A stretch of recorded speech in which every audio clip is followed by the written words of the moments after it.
Hello friends, welcome to my channel Study Planner. मैंने अपने channel का नेम चेंज कर दिया है। अब मेरे चैनल का नेम स्टडी प्लानर है।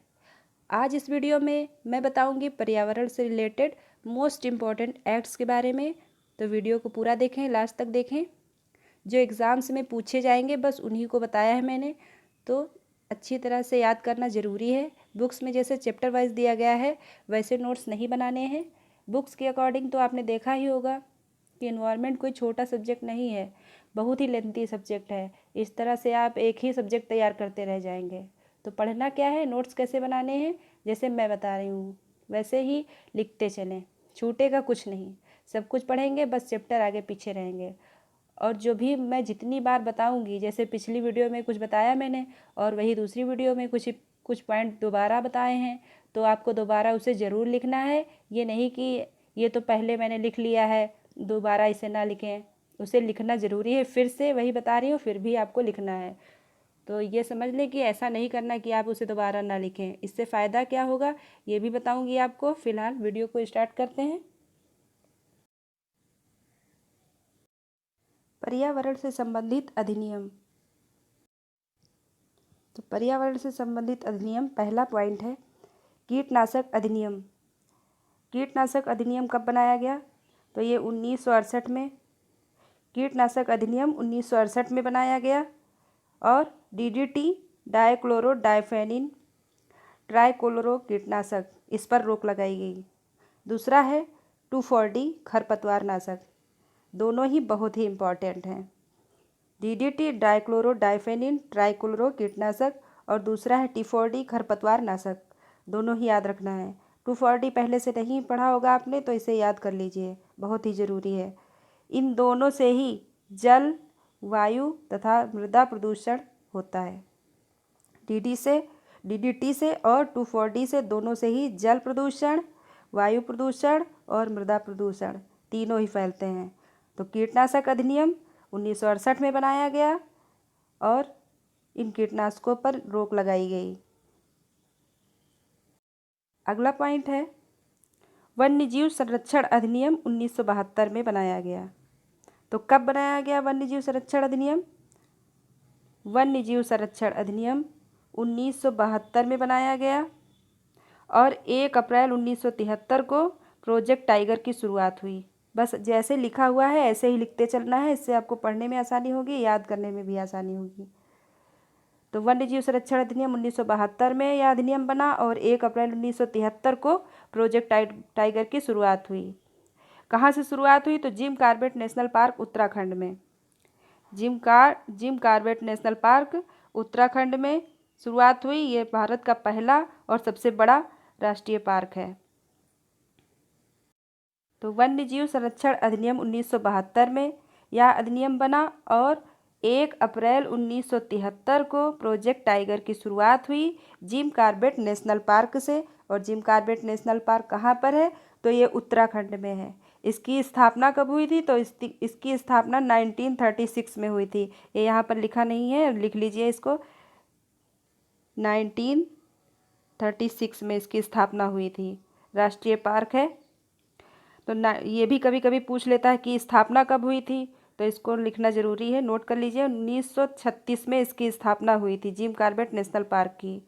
भारत का पहला नेशनल पार्क है और भारत का सबसे बड़ा नेशनल पार्क है। इसका पुराना नाम है हेली नेशन पार्क।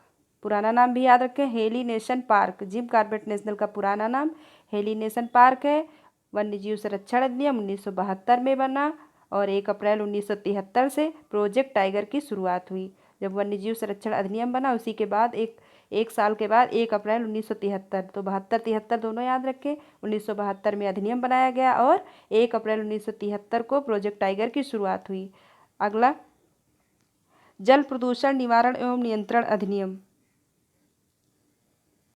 तो जल प्रदूषण निवारण एवं नियंत्रण अधिनियम कब बना? तो 1974 में यह अधिनियम बनाया गया। जल प्रदूषण निवारण एवं नियंत्रण अधिनियम 1974 में बनाया गया। दूसरा पॉइंट है वन संरक्षण अधिनियम।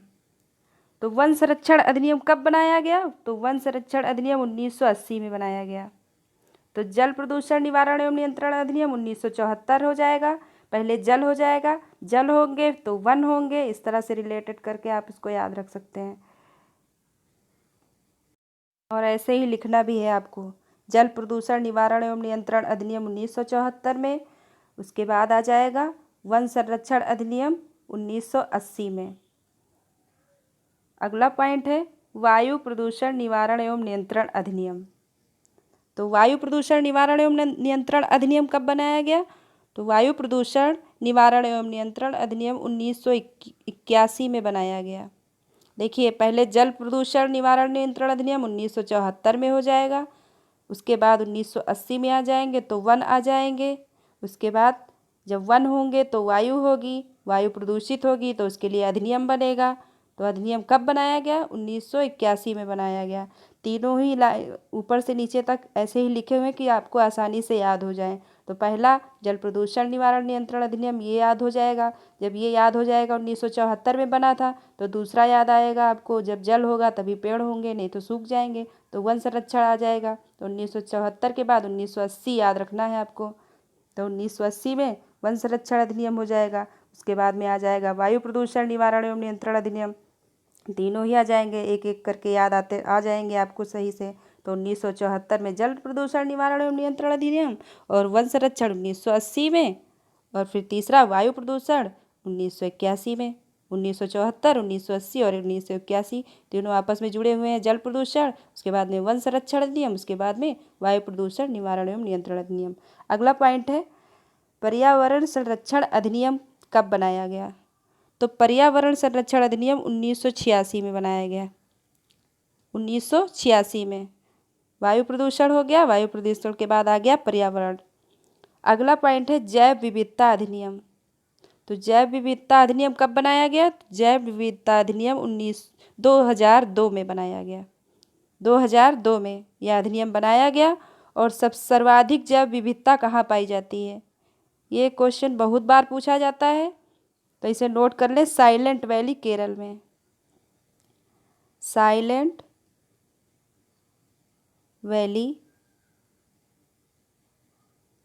केरल में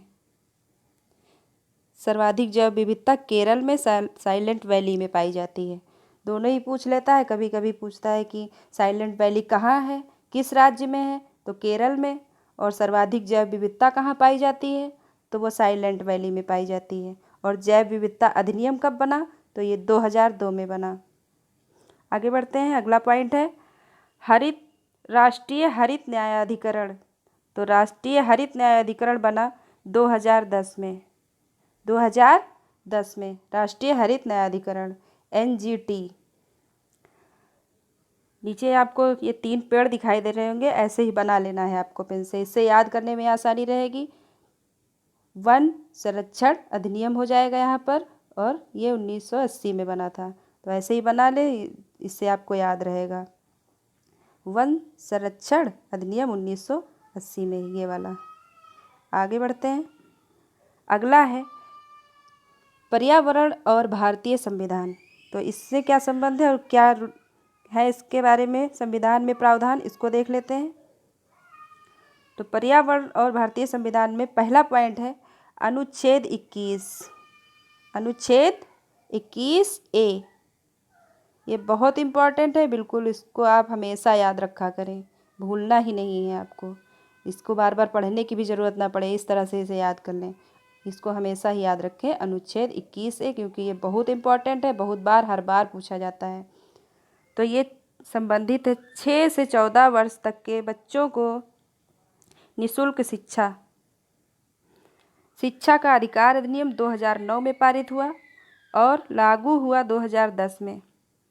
तो अनुच्छेद 21A 6 से 14 वर्ष तक के बच्चों के लिए निःशुल्क शिक्षा का प्रावधान किया गया है, और शिक्षा का अधिकार अधिनियम 2009 में पारित किया गया। शिक्षा का अधिकार अधिनियम 2009 में पारित किया गया, और लागू कब हुआ? तो लागू हुआ 2010 में। अब केंद्र राज्य अनुपात क्या है इसका, ये देख लीजिए। तो केंद्र राज्य अनुपात है, केंद्र का अनुपात है 65 और राज्य का 35। 65-35 का अनुपात है, और पूर्वोत्तर भारत में 90-10 का। अगला पॉइंट है अनुच्छेद 21। तो अनुच्छेद 23। तो अनुच्छेद 23 बंधुआ मजदूरी प्रतिषेध। अनुच्छेद 23 में बंधुआ मजदूरी प्रतिषेध बताया गया है। अगला पॉइंट है अनुच्छेद 24। तो ये जो अनुच्छेद 23 है ये वाला, ये किसके अंतर्गत आता है? तो ये आता है व्यक्तिगत शोषण के विरुद्ध अधिकार, इस पर रोक लगाई गई और ये मौलिक अधिकार में आता है। व्यक्तिगत शोषण के विरुद्ध अधिकार अनुच्छेद 23 और ये आता है मौलिक अधिकार में। और अगला है अनुच्छेद 24। तो इसमें क्या बताया गया है? 14 वर्ष से कम आयु के बालकों को कारखानों और जोखिम भरे कार्यों में नहीं लगाया जाएगा। अनुच्छेद 24 बालकों को, कितने वर्ष के बालकों को? तो 14 वर्ष से कम बच्चों को कारखानों और जोखिम भरे कार्यों में नहीं लगाया जाएगा। किसमें बताया गया है? तो ये अनुच्छेद 24 में बताया गया है। और अनुच्छेद 23 बंधुआ मजदूरी प्रतिषेध, शोषण के विरुद्ध अधिकार। आगे बढ़ते हैं। अगला है अनुच्छेद 45। तो अनुच्छेद 45 में क्या है? 6 वर्ष से कम आयु के बच्चों को अनिवार्य व निःशुल्क शिक्षा। एक आपने अभी पढ़ा अनुच्छेद 21A, वो अलग है, वो 6 से 14 वर्ष तक के बच्चों के लिए अनिवार्य शिक्षा का प्रावधान। और दूसरा ये है अनुच्छेद 45, ये भी बच्चों से ही संबंधित है और दोनों को याद करके रखना जरूरी है, दोनों में कन्फ्यूजन भी बहुत होता है। तो अनुच्छेद 45 6 वर्ष से कम आयु के बच्चों को अनिवार्य व निःशुल्क शिक्षा, यह राज्य सरकार का दायित्व है और ये 11वां मौलिक कर्तव्य भी है। अगला है अनुच्छेद 48। तो अनुच्छेद 48 में क्या बताया गया है? किससे संबंधित है अनुच्छेद 48? तो अनुच्छेद 48 संबंधित है कृषि से और पशुपालन से। तो अनुच्छेद 48 कृषि और पशुपालन से संबंधित है। अगला है अनुच्छेद 48A। अनुच्छेद 48A किससे संबंधित है? तो अनुच्छेद 48A पर्यावरण का संरक्षण, वन तथा वन्य जीवों की रक्षा। पर्यावरण का संरक्षण, वन तथा वन्य जीवों की रक्षा से संबंधित है। आगे बढ़ते हैं। अगला पॉइंट है अनुच्छेद 51A। तो अनुच्छेद 51A किससे संबंधित है? मौलिक कर्तव्यों से। मौलिक कर्तव्य पहले 10 थे, वर्तमान में 11 मौलिक कर्तव्य हैं। मौलिक कर्तव्यों को सोवियत संघ रूस से लिया गया है। मौलिक कर्तव्यों को सोवियत संघ रूस से लिया गया है और कभी कभी सोवियत संघ रूस ना देकर USSR दे देता है। और इसमें जैसे नहीं पढ़ा है इसके बारे में, USSR बहुत लोग नहीं जानते हैं तो गलत कर देते हैं। तो इसको ध्यान से देख लीजिए, दोनों नाम याद रखने हैं आपको, सोवियत संघ रूस और USSR दोनों इम्पॉर्टेंट है। तो अनुच्छेद 51A मौलिक कर्तव्य पहले 10 थे, वर्तमान में 11 हैं और पर्यावरण से ये भी संबंधित है। अनुच्छेद 51A पर्यावरण का संरक्षण। अगला है अनुच्छेद 370। तो अनुच्छेद 370 के तहत जम्मू कश्मीर को विशेष राज्य का दर्जा प्राप्त था, अब नहीं है, हट गया है, ये जानते होंगे आप। अगला है समवर्ती सूची। समवर्ती सूची में वन, वन्यजीव, शिक्षा, जनसंख्या नियंत्रण ये सब आते हैं। तो समवर्ती सूची में क्या आता है? वन, वन्यजीव, शिक्षा, जनसंख्या नियंत्रण। आगे बढ़ते हैं। अगला है 42वें संविधान संशोधन द्वारा शिक्षा को समवर्ती सूची में जोड़ा गया है। बहुत बार पूछा गया है, इम्पोर्टेंट है, वेरी इम्पोर्टेंट। तो 42वें संविधान संशोधन द्वारा 1976 द्वारा शिक्षा को समवर्ती सूची में जोड़ा गया। कब जोड़ा गया? 42वें संविधान संशोधन द्वारा जोड़ा गया, 1976 में जोड़ा गया।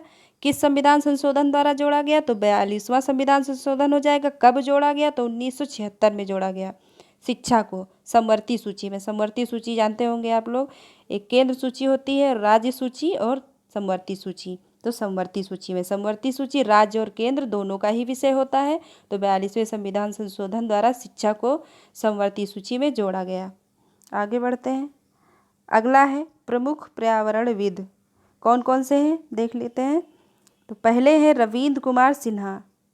रविंद्र कुमार सिन्हा डॉल्फिन संरक्षण के क्षेत्र में विशेष योगदान दिया था इन्होंने। किसने? रविंद्र कुमार सिन्हा ने डॉल्फिन संरक्षण के क्षेत्र में विशेष योगदान दिया था, जिसके कारण इन्हें डॉल्फिन मैन ऑफ इंडिया कहते हैं। रविंद्र कुमार सिन्हा को डॉल्फिन मैन ऑफ इंडिया कहते हैं। राष्ट्रीय जलीय जीव घोषित किया गया। डॉल्फिन को गंगा का टाइगर कहते हैं। किसे राष्ट्रीय जलीय जीव घोषित किया गया? डॉल्फिन को। और गंगा का टाइगर डॉल्फिन को कहते हैं। 5 अक्टूबर को डॉल्फिन डे मनाया जाता है। 5 अक्टूबर को डॉल्फिन डे मनाया जाता है। संयुक्त राष्ट्र संघ यूएनओ ने वर्ष 2007 को डॉल्फिन वर्ष घोषित किया। संयुक्त राष्ट्र संघ यूएनओ ने वर्ष 2007 में डॉल्फिन वर्ष घोषित किया। वर्ष 2007 को डॉल्फिन वर्ष घोषित किया था। सर्वाधिक डॉल्फिन बिहार में पाई जाती हैं। सर्वाधिक डॉल्फिन बिहार में। अगला पॉइंट है यूनियन नेशन ऑर्गेनाइजेशन। इसकी स्थापना कब हुई थी? तो यूनियन नेशन ऑर्गेनाइजेशन की स्थापना 24 अक्टूबर 1945 को हुई थी। 24 अक्टूबर 1945 को स्थापना हुई थी। यूनियन नेशन ऑर्गेनाइजेशन की स्थापना 24 अक्टूबर 1945 को हुई थी। आगे राजेंद्र सिंह। तो राजेंद्र सिंह किससे संबंधित है? राजेंद्र सिंह जल संरक्षण के क्षेत्र में इन्होंने विशेष योगदान दिया, जिस कारण से इन्हें जल पुरुष कहते हैं। जल पुरुष के नाम से जाना जाता है। किसको? राजेंद्र सिंह को जल पुरुष के नाम से जाना जाता है। तो राजेंद्र सिंह को 2015 में स्टॉकहोम वाटर पुरस्कार से सम्मानित किया गया था। राजेंद्र सिंह जल संरक्षण के क्षेत्र में विशेष योगदान दिया, इनको जल पुरुष कहते हैं। और राजेंद्र सिंह को 2015 में स्टॉकहोम वाटर पुरस्कार से सम्मानित किया गया। कब सम्मानित किया गया? 2015 में। किससे? स्टॉकहोम वाटर पुरस्कार से सम्मानित किया गया। अगला पॉइंट है सलीम अली। तो सलीम अली भारत में पक्षी विज्ञान के जनक कहे जाते हैं। भारत में पक्षी विज्ञान के जनक कौन कहे जाते हैं? सलीम अली। इन्हें बर्डमैन कहा जाता है। बर्डमैन। अगला पॉइंट है सलीम अली पक्षी विहार। तो सलीम अली पक्षी विहार कहाँ पर है? तो सलीम अली पक्षी विहार जम्मू कश्मीर में है। कहाँ पर? जम्मू कश्मीर में। याद कर लीजिए, सलीम अली पक्षी विहार जम्मू कश्मीर में है। और सलीम अली पक्षी शोध संस्थान ये अलग है। तो ये है कोयम्बटूर में। सलीम अली पक्षी विहार पूछेगा तो जम्मू कश्मीर, और सलीम अली पक्षी विहार कहाँ पर, शोध संस्थान कहाँ पर है? तो वो कोयम्बटूर में है। दोनों नाम में कन्फ्यूजन ना हो इसलिए अच्छे से पढ़ लीजिए। सलीम अली पक्षी विहार होगा तो जम्मू कश्मीर होगा, और पक्षी शोध संस्थान होगा तो कोयम्बटूर तमिलनाडु में होगा। और एक बया चिड़िया होती है, उसको बया चिड़िया को इंजीनियर पक्षी कहते हैं। वो बहुत अच्छा सा घोंसला बनाती है, इसलिए इसे इंजीनियर पक्षी कहा जाता है। आगे बढ़ते हैं। अगला है उत्तर प्रदेश का सबसे पहला पक्षी विहार कौन सा है? तो उत्तर प्रदेश का सबसे पहला पक्षी विहार नवाबगंज पक्षी विहार है। ये उन्नाव में है। इसका पुराना नाम चंद्रशेखर आज़ाद पक्षी विहार था। सर्दियों के मौसम में यहाँ प्रवासी पक्षी और साइबेरियन सारस आते हैं। तो ये पूछा जाता है उत्तर प्रदेश का पहला पक्षी विहार कौन सा है? तो उत्तर प्रदेश का पहला पक्षी विहार हो जाएगा नवाबगंज पक्षी विहार। कहाँ पर है? तो ये उन्नाव में है। और इसका पुराना नाम क्या था? तो पुराना नाम पूछता नहीं, वैसे याद कर लीजिए, चंद्रशेखर आज़ाद पक्षी विहार पूछ भी सकता है, तो नाम याद रखना जरूरी। पुराना नाम चंद्रशेखर आज़ाद पक्षी विहार था और नया नाम क्या है? नवाबगंज पक्षी विहार। सर्दियों के मौसम में यहाँ पर प्रवासी पक्षी आते हैं, साइबेरियन सारस। अगला पॉइंट है वर्गीस कुरियन। तो वर्गीस कुरियन भारत में श्वेत क्रांति के जनक कहे जाते हैं और इनको मिल्कमैन कहा जाता है। तो ये मिल्कमैन किसे कहा जाता है? तो वर्गीस कुरियन को। और श्वेत क्रांति के जनक भारत में वर्गीस कुरियन हो जाएंगे।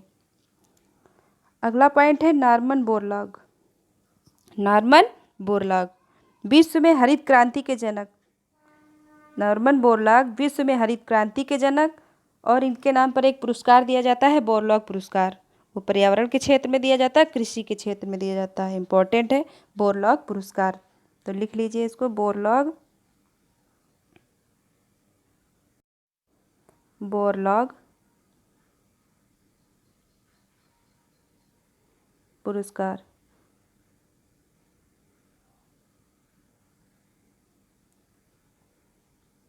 बोरलॉग पुरस्कार। तो नॉर्मन बोरलॉग विश्व में हरित क्रांति के जनक। इन्होंने गेहूं के पौधों पर शोध किए थे। गेहूं के पौधों पर शोध किया था और हरित क्रांति की शुरुआत तभी से हुई और फसलों को बहुत फ़ायदा हुआ। सर्वाधिक फ़ायदा किस फसल को हुआ? तो गेहूं को। सर्वाधिक फ़ायदा गेहूं को और सबसे कम या बिल्कुल नहीं हुआ जिस फसल को फ़ायदा। या कभी कभी पूछता है कि हरित क्रांति का से किसको हानि हुई, किस फसल को हानि हुई? तो वो दलहन की फसल होती है। दलहन, दालों को इससे कोई फ़ायदा ही नहीं हुआ इस वजह से। तो सर्वाधिक फ़ायदा गेहूं को और सबसे कम दलहन को, कोई फ़ायदा नहीं हुआ। तो इन्होंने शोध किया था गेहूं के पौधों पर, किस पर? लरमा और रोहा, ये इनके नाम हैं। आगे बढ़ते हैं। अगला पॉइंट है बंगारी मथाई। बंगारी मथाई 1977 में इन्होंने ग्रीन बेल्ट मूवमेंट की शुरुआत की थी। कब शुरुआत की थी? 1977 में। बंगारी मथाई ने 1977 में ग्रीन बेल्ट मूवमेंट की शुरुआत की थी। इसको हरित पट्टी भी कहते हैं, हरित पट्टी। इन्हें 2004 में शांति का नोबेल पुरस्कार दिया गया। 2004 में शांति का नोबेल पुरस्कार दिया गया। किसे दिया गया? बंगारी मथाई को। आगे बढ़ते हैं। अगला पॉइंट है सुंदरलाल बहुगुणा।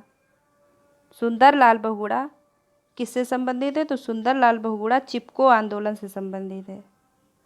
1973 में उत्तराखंड के चमोली जिला गोपेश्वर से पेड़ों को बचाने के लिए यह आंदोलन चलाया गया। किसने चलाया चिपको आंदोलन? सुंदरलाल बहुगुणा ने। कब? 1973 में। कहाँ से? उत्तराखंड चमोली जिला गोपेश्वर से इन्होंने शुरुआत की चिपको आंदोलन की। किससे संबंधित है चिपको आंदोलन? तो पेड़ों को बचाने से संबंधित है। अगला पॉइंट है चंडी प्रसाद भट्ट।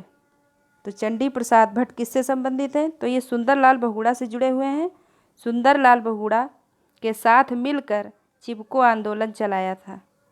चंडी प्रसाद भट्ट ने सुंदरलाल बहुगुणा के साथ मिलकर चिपको आंदोलन चलाया था।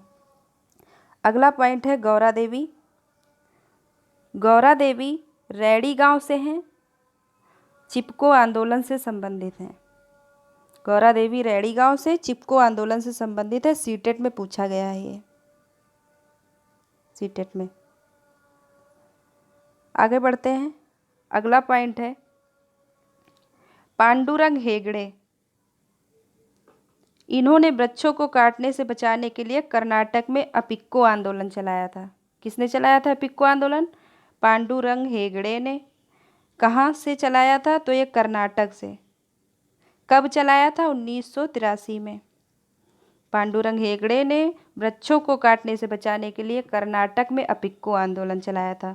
और सुंदरलाल बहुगुणा, इन्होंने चिपको आंदोलन चलाया। दोनों एक ही हैं, बस नाम अलग है दोनों के। ये चिपको आंदोलन है और यहाँ पर अपिक्को आंदोलन। तो चिपको आंदोलन 1973 में उत्तराखंड में और अपिक्को आंदोलन 1983 में कर्नाटक से चलाया। अपिक्को का मतलब होता है आलिंगन करना और चूमना। तो पेड़ों से चिपक जाते थे ये लोग और पेड़ को चूमते रहते थे। तो यही होता है इसका मतलब अपिक्को का। तो अपिक्को आंदोलन तो अब याद हो जाएगा आराम से। 1983 में अपिक्को आंदोलन चलाया गया, कर्नाटक से पांडुरंग हेगड़े ने चलाया।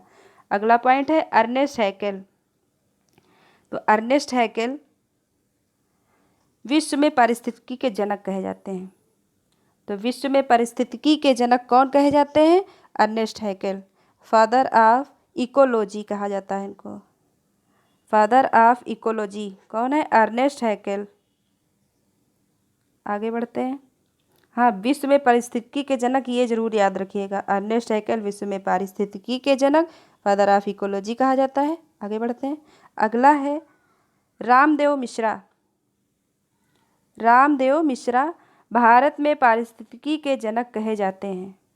रामदेव मिश्रा भारत में पारिस्थितिकी के जनक और अर्नेस्ट हैकेल विश्व में। ये दोनों को याद रखिए अच्छी तरह से। अर्नेस्ट हैकेल नाम से ही याद रहेगा, विश्व में हो जाएंगे, और रामदेव मिश्रा भारत के। अगला है एजी टेंसले, वेरी इम्पोर्टेंट है। ये जितने भी नाम बता रही हूँ सभी इम्पोर्टेंट है, बहुत इम्पोर्टेंट है, नोट कर लीजिए और इनको बार बार पढ़ते रहिए, वीडियो को दोबारा देखिए, याद हो जाएगा। तो एजी टेंसले फादर ऑफ इकोसिस्टम, ये इकोसिस्टम और इकोलॉजी को याद रखिएगा। तो एजी टेंसले पूछेगा तो फादर ऑफ इकोसिस्टम पूछेगा तो एजी टेंसले हो जाएगा पारिस्थितिकी तंत्र के जनक। एजी टेंसले फादर ऑफ इकोसिस्टम, पारिस्थितिकी तंत्र के जनक। और सबसे छोटा इकोसिस्टम का उदाहरण है तालाब। घर में इकोसिस्टम का उदाहरण क्या है ये आप लोग बताइए। घर में इकोसिस्टम का उदाहरण आपको बताना है और सबसे छोटा इकोसिस्टम तालाब होता है। और सबसे बड़ा कौन सा होता है? तो सबसे बड़ा होता है समुद्र। समुद्र, ये सीटेट में पूछा गया है। सबसे बड़ा इकोसिस्टम का उदाहरण समुद्र है, महासागर। अगला है जगदीश चंद्र बसु। तो जगदीश चंद्र बसु किससे संबंधित है? तो जगदीश चंद्र बसु ने पौधों में संवेदनशीलता का पता लगाया था। संवेदनशीलता का पता लगाया था किसमें? पौधों में। जगदीश चंद्र बसु ने पौधों में संवेदनशीलता का पता लगाया था। अगला पॉइंट राजेश कुमार पचौरी। तो राजेश कुमार पचौरी किससे संबंधित है? Rajesh Kumar Pachauri IPCC, inter governmental panel on climate change, इस संस्था को 2007 का नोबेल शांति पुरस्कार दिया गया था। किस संस्था को? IPCC दे देता है सिर्फ, और ये आपको याद रखना है, inter governmental panel on climate change, ये याद रहेगा तो IPCC तो याद ही रहेगा। राजेश कुमार पचौरी से संबंधित है और उनको 2007 में नोबेल शांति पुरस्कार दिया गया था। जिस संस्था से ये जुड़े हैं उस संस्था को 2007 का नोबेल शांति पुरस्कार दिया गया था। आगे बढ़ते हैं। तो अगला है कल्याण सिंह रावत। कल्याण सिंह रावत किससे संबंधित है ये कल्याण सिंह रावत? तो ये उत्तराखंड में मैत्री आंदोलन चलाया था इन्होंने। किसने चलाया था मैत्री आंदोलन? कल्याण सिंह रावत ने। कहाँ से चलाया? उत्तराखंड से। आंदोलन का नाम है मैत्री आंदोलन और चलाया था उत्तराखंड से कल्याण सिंह रावत ने। इसमें क्या होता है? तो इसमें जिसकी शादी होती है, दूल्हा दुल्हन या लड़की लड़का, उसके द्वारा एक एक पेड़ लगवाया जाता है। पेड़ों को बचाने के लिए आंदोलन था, तो इसके अंतर्गत दूल्हा दुल्हन के द्वारा एक एक पेड़ लगवाया जाता है। अगला पॉइंट है ग्रीन मफलर। तो ग्रीन मफलर का संबंध किससे है? तो ग्रीन मफलर का संबंध ध्वनि प्रदूषण से है। ध्वनि प्रदूषण से। इसमें हरित क्रांति और ये सब दे देता है आप कंफ्यूज करने के लिए, तो इसको याद रखिए। ग्रीन को देख के हरित पे मत पहुंच जाना। ये ध्वनि प्रदूषण से संबंधित है ग्रीन मफलर। पेड़ से 10 से 15 डेसिबल ध्वनि प्रदूषण कम होता है। तो पेड़ 10 से 15 डेसिबल ध्वनि सोख लेते हैं। ये सीटेट में पूछा गया है, पेड़ कितने डेसिबल ध्वनि प्रदूषण को सोखते हैं? तो 10 से 15 डेसिबल, ये पूछा जा चुका है। 10 से 15 डेसिबल ध्वनि को सोखते हैं। ग्रीन मफलर होता क्या है ये जान लीजिए। तो जैसे आप लोगों ने देखा होगा रोड के किनारे पेड़ लगे होते हैं, है ना, ये ऐसे ऐसे आगे पीछे पेड़ लगे होते हैं, आगे पीछे 2 लाइन में लगे होते हैं, 3 लाइन में लगे होते हैं दोनों तरफ, इस साइड में भी इस साइड में भी। तो इसे ही ग्रीन मफलर कहते हैं। तो इसका संबंध किससे है? ध्वनि प्रदूषण। अगला पॉइंट विश्नोई देवी। विश्नोई देवी किससे संबंधित है? विश्नोई देवी पर्यावरण संरक्षण में योगदान दिया था इन्होंने। विश्नोई देवी ने पर्यावरण संरक्षण में योगदान दिया था। अगला पॉइंट है मेधा पाटेकर।